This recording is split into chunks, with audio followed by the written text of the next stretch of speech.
International standards తో quality education అందిస్తుంది futuristic edu initiatives.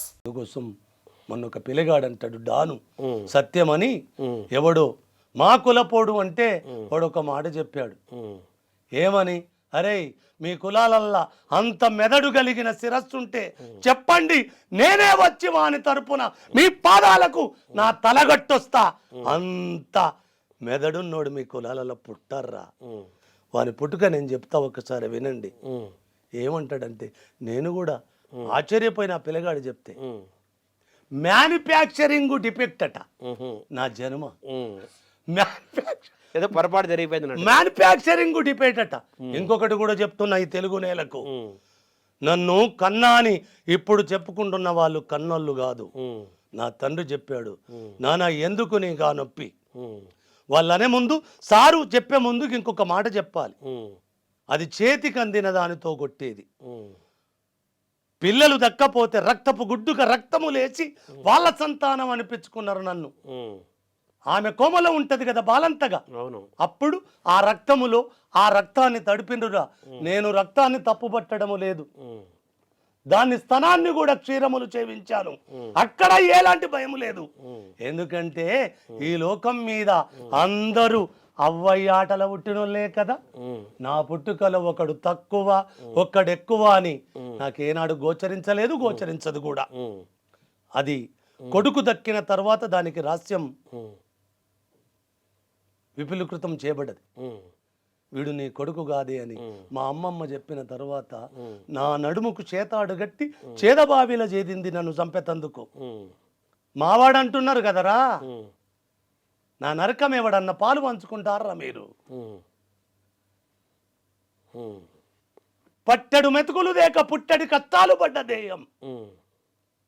పాచినన్నములో ఏలు పెడితే గజమెత్తు తీగ సాగేది, దాన్ని తినుమని కొట్టేవాళ్ళు. అడుక్కొచ్చిన పురుసులో బురుగలు గక్కేది, దాన్ని తినుమని కొట్టేవాళ్ళు. పచ్చి శిల్పకాయలు సీతాఫలాలు ఉంటాయి, ఆ కాయలు రాళ్ల మీద రాసి ఆ తెల్లని గువ్వము తిని ఎవ్వరికి చేయి దాచకుండా నా పేగులు ఆకలితో తెగినా ఎవ్వరిని అన్నమడిగ చేతులుగా బిబ్బి. ఎవడరా మీ కులం ఎట్లయితుందిరా? నేను అసలు పుట్టినానరా మిగతాడా? రండి మీరు డిఎన్ఏ, మీ కులం డిఎన్ఏ ఉంటే నేను వచ్చేటందుకు సిద్ధంగా ఉన్నా. అట్లన్నా నా కులం దొరుకుతుంది కదా. ఏ కులం అయితే బే ఇక్కడ కవి కులం అన్నారు కదా. అందుకోసం సారు చెప్తాడు, ఏమన్నావు మళ్ళీ చెప్పు. నీకు అమ్మ నాన్నల గొడవ కదా సార్, ఇట్లా ఒక ట్రాన్స్ వస్తుంది ఇక్కడికి, ఇట్లా అంటాడు. అన్నవాడు మొత్తం తెలిసిపోతాడు. తండ్రి ఒక మాట చెప్తాడు, ఇది చందమామ కథ కాదు తండ్రులారా, ప్రాక్టికల్గా నా జీవితంలో జరిగింది చెప్తున్నాను. నీకు అమ్మ నాన్నల గొడవెందుకు, కన్నవాళ్ళు పారేసుకుంటేనే నీకు ఈ స్థితి వచ్చింది. కొద్దిలా గుండె బరువు తగ్గింది చర్మ. ఓహో నేను చూసిన వాళ్ళు నా అమ్మ నాన్నలు కాదా? ఏమంటిర్రా ఏమంటిరి? ఒక్కరికి పుట్టిండా వీడు, ఎందరికి పుట్టిండు? కాదు కాదు, గానికే పుట్టిండు, గానికే పుట్టిండు. కవి కులం అన్నారు కదా, అది చెప్తున్నా. అప్పుడు చెప్తాడు, అప్పుడు నీ అమ్మ నాన్నలు కని పారేసుకుంటేనే నీకు ఈ స్థితి వచ్చిందన్నప్పుడు బరువు తిరిగింది తండ్రి అని ఇట్లా పాదాలకు నమస్కారం చేసి, కానీ ఒక్క మనవి సార్, కులం పడగ విప్పి బుసగొడుతుంది, కులాలు పడగలు విప్పి బుసగొడుతున్నది నాకు ఏ కులమని. నాది ఏ కులము అంటే చిన్న నవ్వు నవ్వి నా తండ్రి ఒక మాట చెప్తాడు, కుల వ్యాకులం ఎందుకు నీకు, కులమని వ్యాకులం ఎందుకు, నీది గోకులం వ్యాకులం ఎందుకు అంటాడు. ఓహో 10 ఏళ్ళు పశువుల కాపరిని కాబట్టి నాది గోకులం. చాలా గర్వంగా అనిపించింది నాన్న నా జన్మరహస్యములో. నేను గోకులము నాది కాదు, 20 ఏళ్ళు ఇల్లు కట్టినవు కదా, నీది లోకులం వ్యాకులం ఎందుకు. ఆశల రొక్కలు దొడిగి కోరికల గుర్రాన్నెక్కి లోకమంతా చుట్టి రాపో, ప్రకృతి మాత తన రెక్కల మీద నిన్నెత్తుకొని నువ్వు గోరిన నేలను చూపెట్టుకొని వస్తుంది. మీ అమ్మ తయారుగున్నది రెక్కలు ఇప్పుకొని నిలబడ్డది, అది కాలాన్ని కైగట్టయ్యా నువ్వు కైగట్టు.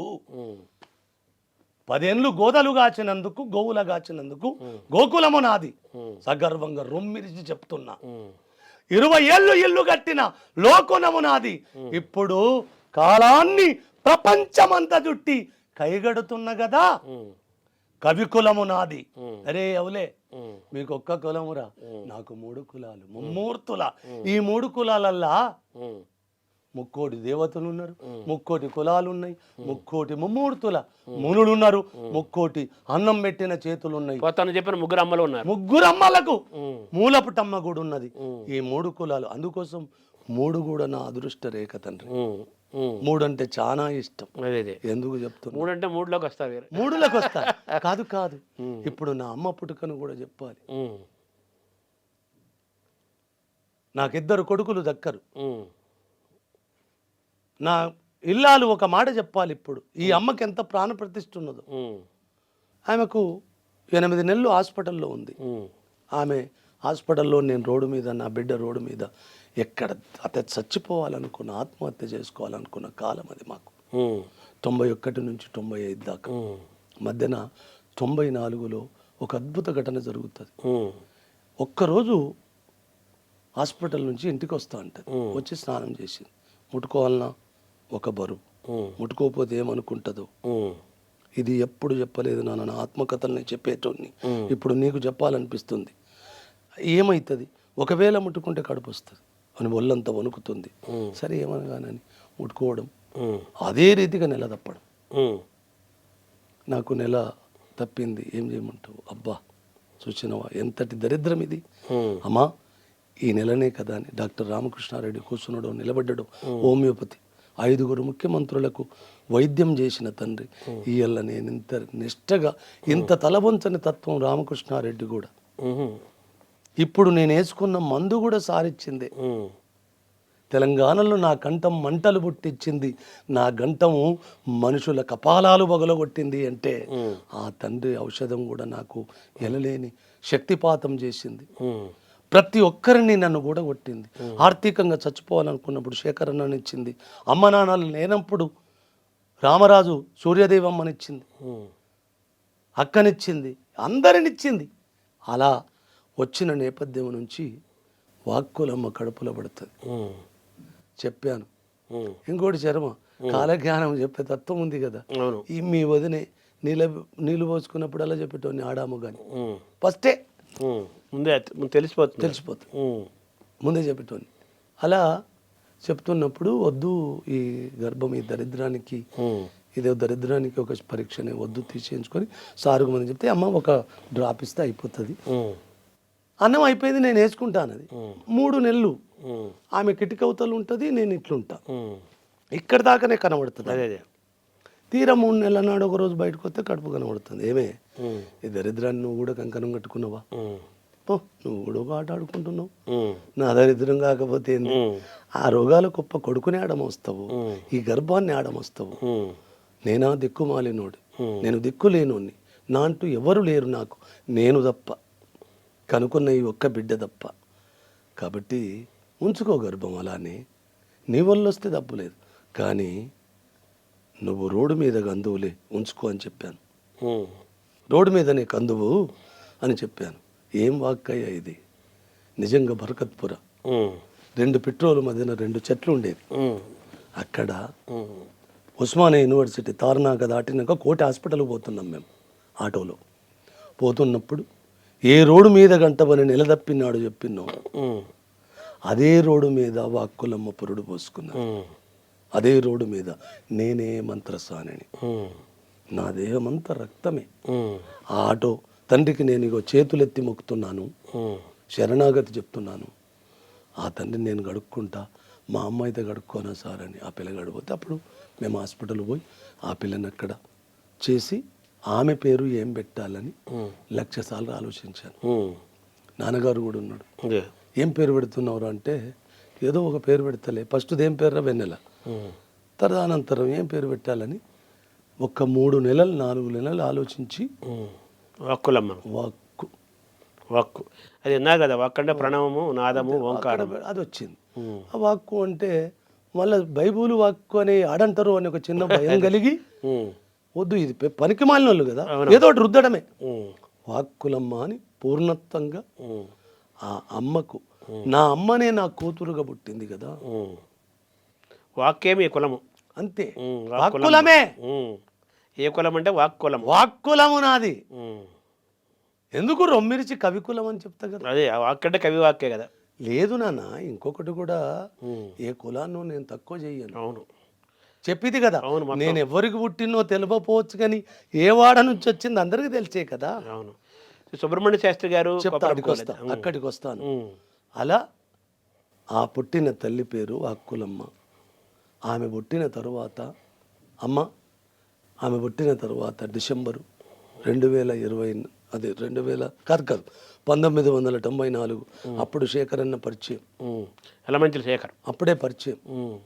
అప్పుడే పాశం యాదగిరన్న వార్తాపత్రిక అని ఒకటి ఆవిష్కరణ అవుతుంది. అది జరిగిన తరువాత రామకృష్ణారెడ్డి బాసర పోయిరం అంటే డాక్టర్ వెంకటస్వామి గారి పేరు కూడా చెప్పాలి ఇక్కడ. ఆ తండ్రిగాడు కూడా నా జాతకం చెప్తాడు. ఒకానొక రోజు చూడరా, మే 29 తర్వాత నీ బతుకే మారిపోతుంది. ఎవరి కోసం ఎవరిని కలవాలను పరిగెత్తుతున్నవో నీ పేరు చెప్తే ఒకానొక రోజు ఈ తెలుగు నేలనే ఉలిక్కి పడుతుందిరా అంటాడు. నీ తల్లి రుమాలు చుట్టుకోవడానికి ఈ జాతకాలను నేనే దొరికినానరా. అమృతం పోసినట్టున్నది నా చెవులల్లో. అంతటి రోజు వస్తుందా అంటాను. చూడు బిడ్డ, రాసి పెట్టుకో. ఆ తండ్రిగాడి పాదాలకు కూడా నా తల కొడుతూనే ఉన్నా. వెంకటస్వామి గారు, డాక్టర్ వెంకటస్వామి గారు, ఆయనకు కూడా రుణపడి ఉన్నా. ఈ వాక్కులమ్మ పుట్టిన తరువాత మా శర్మ, నా మనస్సాక్షిగా జరిగిన పరిణామం ఏంది అంటే, నన్ను పట్టుకున్న జన్మాంతరాల దరిద్ర దేవత అయిన ఇనుప గజ్జల తల్లి నన్ను వదిలిపెట్టిపోయిన రోజు. వాక్కులమ్మ రాకతోటే వెళ్ళిపోయింది. ఆమె పాదం ఈ నేలను ముద్దాడిన తరువాత నేను బాసరకు, నీకు ఇష్టమున్నా లేకున్నా బాసరకు పోయి రారంటే బాసరకు పోయి వచ్చాను. ఈ తల్లి పుట్టుక, బాసరకు పోవడం, వెంకటస్వామి గారు చెప్పడం, ఇదంతా 2004 డిసెంబర్. అది డేటు తెలియదు కానీ డిసెంబర్ కాలము.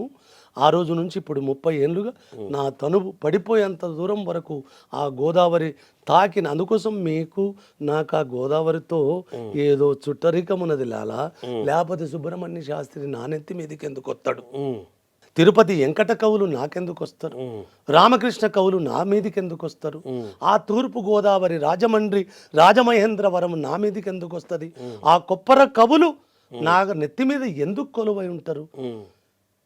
ఆ వారసత్వము నుంచి వచ్చిన ఏ టీవీ ముందట కూర్చొని మొండితనం ఉన్న నాకు చిన్న ఒక పిల్ల నీ ముందట ఎందుకు కూర్చుంటే చేతులు కట్టుకొని, ఆ కొప్పర కవులకు ఆ పరంపర మా శర్మకు వాళ్లకు శరణాగతి చెప్పిన వాడిని తాను. ఆ రీతిగా కృతజ్ఞత భావంతో ఆ మహనీయుల తెలియకుండానే నా మీద వాళ్ళ నీడలు పడ్డాయి. వాళ్ళు మా వాక్కులమ్మ జాడలు కదా. ఎవరైతే అక్షరాన్ని ఇడుముడి కట్టుకుంటారో, ఏ ప్రాంతపోడు, ఏ కులపోడు, ఏ మతపోడు నాకు అవసరం లేదు. వాళ్ళందరూ నా ఇరుముడి, నా శిరస్సున, వాళ్ళ పాదాలకు నా శిరస్సు ఎప్పుడు వంగే ఉంటుంది. మీరు ఒక మాట అన్నారు ఆ మధ్య, కొప్పరమిల్లి కొప్పరపుకోలు పుట్టిన ఊరు, ఆ నేల చూడాలన్న కదా. మీకు అప్లికేషన్ చేసి ఉన్నా, అది నేను చూసే రోజు ఉన్నది.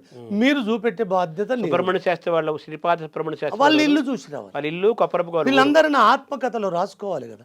నా కథలోని వాచకాలని నీకు చెప్తున్నాను. 2 ప్లేసులు మేము తీసుకెళ్తాను నేనే ఖచ్చితంగా. తర్వాత మీ జీవితంలో మిమ్మల్ని ప్రభావితం చేసిన వ్యక్తులు చాలా మొదటి నుంచి ఉంటున్నారు. అలాగే ఆయన శృంగేరి స్వామి మహారాజ్, శంకర మహారాజ్, అలాగే మల్లారెడ్డి గారు ఉపనయన ధర్మం. మల్లారెడ్డి అది కూడా ఒకసారి చెప్పాలి నాన్న. నాకు ఉపనయనం వేసినప్పుడు మహారాజుకు 1000 మంది శిష్యులు ఉంటారు. వీడే కుల పోడరా, ఉపనయన ధర్మాలకు ఎక్కడికి వస్తాడా, మేము రాము అని మారాం చేస్తారు. 3 రోజులు మహాదేవుడు వ్రతాలు ఎక్కడ. ఆ ఘట్టమే నన్ను ఇవాళ ఇంతవాన్ చేసింది. మా నాన్న కూడా ఒక మాట అంటాడు, నానా సత్తూ బతుకుదు, కుక్కల సోపతన్న చెయ్యి, కులం సోపత్ చెయ్యొద్దు బిడ్డో, కుక్కల సోపతన్న చెయ్యి, కులం సోపత్ చేయొద్దు.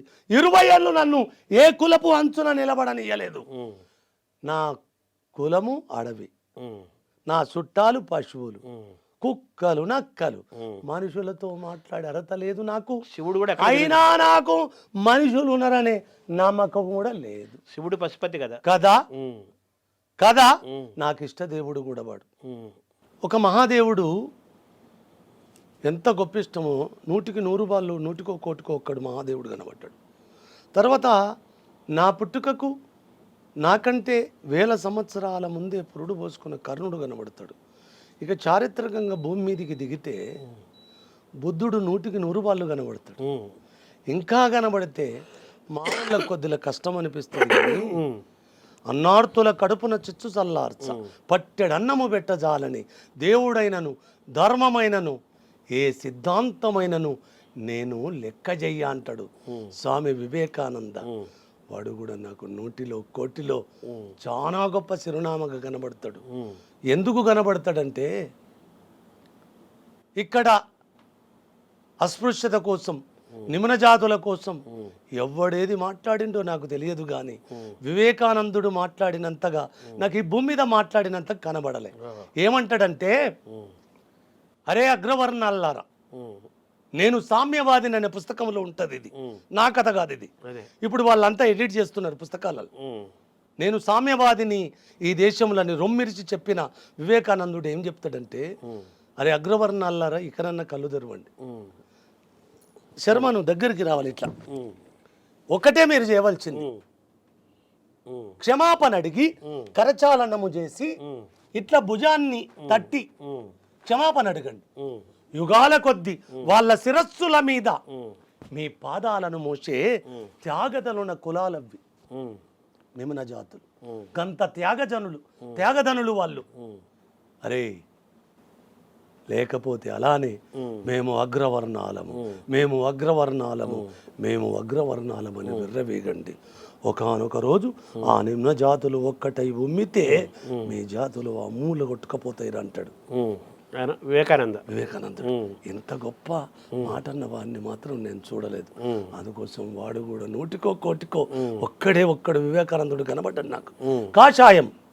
కాషాయీకరణ అని మాట్లాడుతున్నాడు. ఓ తనులారా, మీరు మహామేధావులు కాబట్టి మీ చెవులు మందంగా ఉంటాయి, వినాలని ఒక మాట చెప్తున్నాను. కాషాయీకరణ అని మాట్లాడుతున్నప్పుడు, కాషాయీకరణను తక్కువ చేస్తున్నప్పుడు ఈ దేశ బాహుటగా వెలుగొందిన జాతీయ జెండాలో ప్రథమ భాగములో కాషాయం ఏముంటది? జెండాను చింపేద్దామురా. మరి కాషాయం జెండా చింపేద్దామా? ఒక మూల చింపడానికి వీలు లేదు.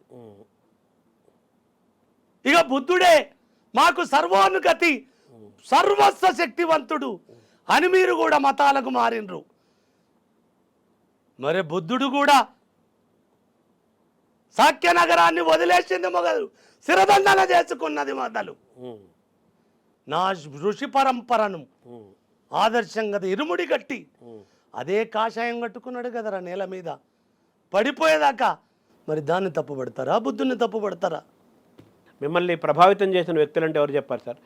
ఈ శృంగేరి శంకర మహారాజు, మల్లారెడ్డి, తర్వాత యలమంచిలి శేఖర్, వీళ్ళందరూ కూడా మీరు ఎప్పుడు తలుచుకుంటూ ఉంటారు కదా. ఆయన శంకర మహారాజు మీ జీవితంలోకి ఎలా ప్రవేశించాడు? నేను మీకు వీళ్ళందరికీ ఒక్కొక్క ఫస్ట్ పేరు నేను ఈ రీతిగా చెప్పాలంటే, నన్ను మనిషిగా హక్కున చేర్చుకొని ఒక జీతగానిగా చూడకుండా, తనకు కూడా పిల్లలు లేరు, అదొక అదృష్టం నాకు. మల్లారెడ్డి అని ఇప్పుడు వారి ఇంటి పేరు జక్కిరెడ్డి, కానీ ఊళ్ళో మాత్రం పూజల మల్లె. నాకు ఈ పరంపర మహారాష్ట్ర నుంచి పండరిపురం ఉంది కదా, జ్ఞానదేవుడి భిక్ష సంతు, నాకు అక్కడి నుంచి భక్తివోద్యమం నుంచి, నాకు ఆధ్యాత్మిక పండరిపురం నుంచి. దానికి ముందు హనుమాన్ చాలీసా, అబ్బో మామూలుగా కాదు. రూపాయి లేని కాలములో, రూపాయనంత ఎరగని కాలములో 1973లో 100 కొబ్బరికాయలు కొట్టిన వాడిని వాడి మీద అలాగనే నా పశువేలు ఆకలి తీర్చిన జక్కిరెడ్డి రాధమ్మకు, మా బాపమ్మకు దండం పెట్టాలి. నన్ను హక్కున చేర్చుకున్న మా నాన్నకు కూడా దండం పెట్టాలి. ఫస్ట్ దండము ఇప్పుడు చెప్పాలి మీకు ఒక నేపథ్యం. నన్ను కన్న తల్లిని నేను చూడలేదు, కానీ పెంచుకున్న తల్లి అనేది నన్ను చంపేతందుకు నడుముకు చాతాడి గట్టి నన్ను పూచిక పుల్ల కంటే తక్కువ చేసి చూచి, పురుగు కంటే తక్కువ చూసిన దాన్ని అమ్మనడానికి నా దేహం ఎప్పుడు అంగీకరించలే. నా అమ్మ వాక్కులమ్మ మాత్రమే. ఈరోజు కూడా మా నాన్న పేరు బొడ్డయ్యనే ఉంటది, ఎందుకంటే అయ్యాని వాడినే పిలిచిన కదా, వాడే నా నాన్నగా ఉండాలి. అరే మిమ్మల్ని తక్కువ చూసే బుద్ధి నాకుంటే మా నాన్న పేరు ఎందుకు పెట్టుకుంటారా? నేను చెప్తే కదా బిడ్డ, ఈ సృష్టి అంతా మా అమ్మ నాన్నల ఆటలనే పుట్టినాయి. నాకు ఒక్కడు ఎక్కువ ఒక్కడు తక్కువ అనేది అంత సమాంతరంగానే కనబడుతుంది నాకు. అవకతవకలు అవమానాలు లేవని కాదు, కుల దురహంకారాలు ఉన్నాయి, మత దురహంకారాలు ఉన్నాయి, మనిషిని విధ్వంసం చేసిన కాలాలు కూడా ఉన్నాయి. వాటిని అంతా గెలిచి రావడమే కదా మనిషి తత్వం. జక్కిరెడ్డి రాధమ్మకు, మా బాబు మల్లారెడ్డికి, నన్ను చిన్నప్పుడే అయ్యా అని పిలిపించుకున్న మా నాన్న బొడ్డయ్యకు, అమ్మంటిగా వాక్కులమ్మనే. ఇక అమ్మ ఉండదు, వాక్కులమ్మనే అమ్మ. ఇప్పుడు కూడా నాన్న చాలా మందికి తెలియని రహస్యం ఏంటంటే, ఎక్కడ తండ్రి పేరు ఉంటది, తల్లి పేరు ఏం పెడతారా? ఈ కొడుకు వాక్కులమ్మ అని మాత్రమే ఉంటది. శంకర మహారాజు గురించి లేదు, శంకర మహారాజు నుంచి మల్లారెడ్డి దగ్గర జీతం ఊకున్న తర్వాత ఊరికి దగ్గరికి, నేను అంత అడవే. ఆ ఊకున్న తర్వాత నేను ఊరి దగ్గర గొర్రెలబాయి కాడ మునీర్ సేటుకు జీతం ఉంటాను. నేను మునీర్ సేటుకు జీతం ఉన్నప్పుడు నా పసితన ఆకలి తీర్చిన తండ్రులలో నాకు మొట్టమొదటిసారి బట్టలు గుట్టించిన తండ్రి మునీర్ సేటు. అక్కడ ఆమె మా అక్క ఇల్లు దాటొత్తాం బదారు పోషక్ అని సన్యాసులా కలుతారు కొడుకని చెంపమించే కొడితే. మీరు సన్యాసులు కలుస్తున్నారా? అది నాకు చిన్నప్పటి నుంచి ఆశ్రమ ధర్మం కదా, సన్యాసం పుచ్చుకోవాలన్నది పెద్ద కోరిక నాకు. ఎవడు పిల్లనిస్తాడు అమ్మయ్య లేనోడికి, కులం లేనోడికి సన్యాసులా కడితే పీడ అవుతుంది కదని అన్న ఆశ్రమ ధర్మాల నుంచి. ఒట్టిగా గాలికి కాదు సుమా, అదే నా ఆశ్రమ ధర్మం. సన్యాసి వేరు సన్యాసి వేరు కదా, నాకు సన్యాసిని కాదు. అదే అదే వాళ్ళు ఆకేమో సన్యాసి అవుతాడేమని కొట్టింది. అందరినీ వదిలేస్తే సన్యాసి, అందరూ వదిలేస్తే సన్యాసి అన్నారు కదా. అందరిని వదిలేసి పిల్లలను వదులుతూ ఊరేగేవాడు, ఆడంబరాలతో జీవతత్వాన్ని మర్మగర్భితంగా వంచన చేసుకుంటున్న వాడి పేరు సన్యాసి. అందరూ ఈ లోకము నా ఇల్లు, జనమంతా నా వాళ్ళు, ఈ లోకము నీ ఇల్లు, జనమంతా నీ వాళ్ళు, ప్రగల్భాలు మార్చుకో, ప్రకృతి నుంచి నేర్చుకో అన్న నా పరంపర ఇది 40 ఏళ్ల కింద రాసుకున్నది నాన్న. ఆ పరంపరలో నాకు సన్యాసమే శరణం అనిపించింది. ఆ సన్యాసము కోరుకున్న నేను కాలజ్ఞానిని కదా, అమ్మ మాట వృధా కాదు కదా. నెలదప్పినాడే రోడ్డు మీద గంట అంటే రోడ్డు మీద కన్నది కదా నా ఇల్లాలు. ఇది ప్రాక్టికల్ రే, చందమామ ఖాతాలు చెప్తలేను నేను. ఈయనే ఉంటా, మా ఇల్లాలు నడుపుకోర్రి, ఏడగన్నదో చెప్తుంది జరిగిన కథ ఇది. అలాగనే అలా ఇవన్నీ అయినప్పుడు నేను సన్యాసం వద్దను కదా నాన్న. ఆపింది ఎవరు వద్దని? ఏం ఆపలేదు, ఏం ఆపలే. మా పోషక కొట్టింది, పోరగన్లను మీది గుసిగొలిపింది. వాని జడగొట్టుర్రే, వాని జడగొట్టుర్రే. వాడు మనుషులలోకి వస్తాడు.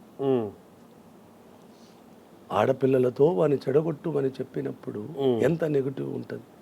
ఆ తల్లి అలా ఆలోచించకపోతే ఆ నెగిటివ్ ఇయ్యాల నన్ను పాజిటివ్గా మార్చి గృహస్థ ధర్మంలోకి తీసుకొచ్చింది ఆ పోషక్క. నేను చెప్తాను, మొట్టమొదటి దండం నా గుండె నిండుగా ఆ తల్లికే పెడతాను.